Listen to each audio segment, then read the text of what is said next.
আল্লাহ রাব্বুল আলামিন হযরত মূসা আলাইহিস সালাতু ওয়াস সালামকে যখন হুকুম করলেন মিশর ত্যাগ করে সিরিয়াতে যাবার জন্য,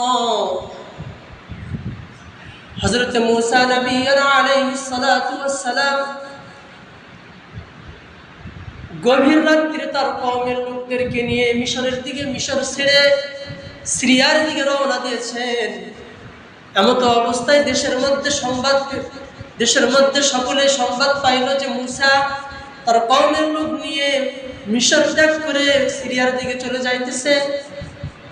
এমতো অবস্থায় ফেরাউন তার কিছু সৈন্য নিয়ে মূসা আলাইহিস সালাতু ওয়াস সালামকে ধাওয়া করার জন্য রাতের আধারে তাদের সেনা সৈন্য নিয়ে, ঘোড়া উট যা ছিল সব কিছু নিয়ে তাদেরকে ধাওয়া করলো পিছে পিছে। এদিকে মূসা নবী আলাইহিস সালাতু ওয়াস সালাম